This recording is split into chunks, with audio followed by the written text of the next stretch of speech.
Hey everyone, welcome to Afterwards for episode 26, Threshold.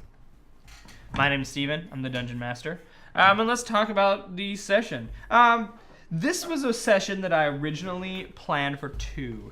Eric and I sort of rolled randomly in the Dungeon Master's Guide to come up with this plot, and we got something pretty simple, like it's a Fae who's the bad guy, and it's a commoner who's the quest giver, and we were like, okay, so what if it's someone whose love is missing, and because the theme for this season is love, what if someone's love is missing? Then we were like, oh, where could they? Maybe they were taken by like a dryad, because then we get sort of the charming love thing kind of in there. And so I said, well, not a dryad, let's do a nymph, even though nymphs aren't in the monster manual, so I had to cook one up, which is sort of like a buffed up dryad who can charm a lot more people. So that was kind of how we got the episode going. I originally planned for at the end of 25 for them to get up to the entrance of the dungeon, then 26 for them to go through most of it, and 27 to start with the battle with the nymph. Or not the battle, but the confrontation. I didn't know if it would come to blows or not, because she wasn't very beefy as far as ways to kill these guys goes. But that was a lot of fun. I really loved all of the. I loved all like the little ways of getting around in this dungeon, like.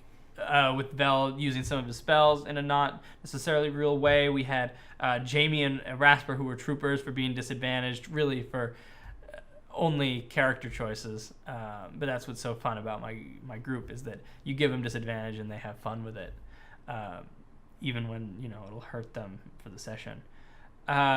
We got some treasure. I rolled randomly for that treasure. I was kind of disappointed because it kind of looked a little Christine heavy.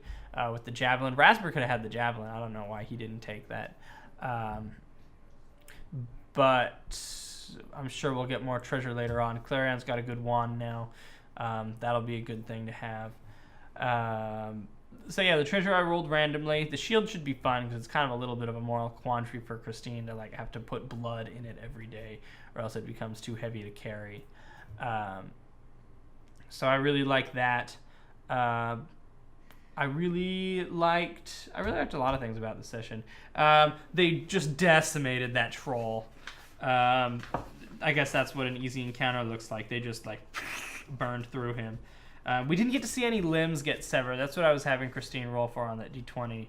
And of course, 1 through 9, nothing happens. And of course, Pamela rolls a low number on the dice. So go figure. Yeah, it was a lot of fun to move through sort of like a dungeon at an abbreviated pace. I planned for like a couple of short skill check things as obstacles, so it didn't feel like just hallway monster. The circular pattern kind of gave it a cool feel.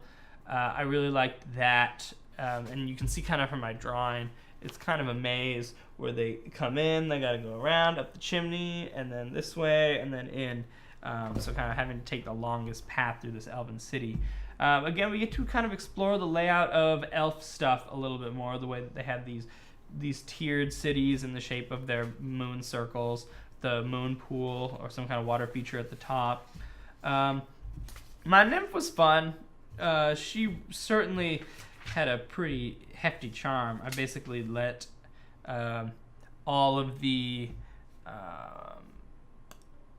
Dryad's ability, I basically buffed the hell out of it, so that normally a Dryad is only limited to one charmed creature. I said everyone's charmed, which is why I was kind of liberal with the will saves. Wisdom saves. So that way, I kind of canceled that out. But I also liked the idea that character has disadvantage if they're, attracted to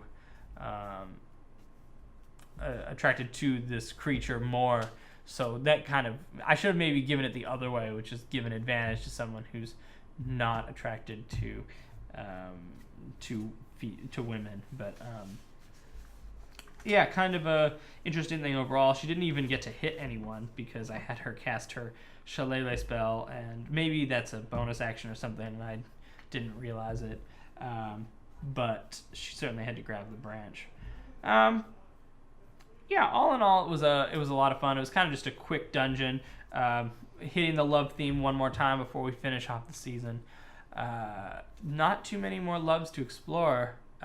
Maybe just like fatherly love, maybe is the last one, or like the love between parents and children, because we haven't seen too much of that for this season. And that'll be the end of our second Threshold season. Of course, we'll be back for season 3. I don't know what that's going to be yet.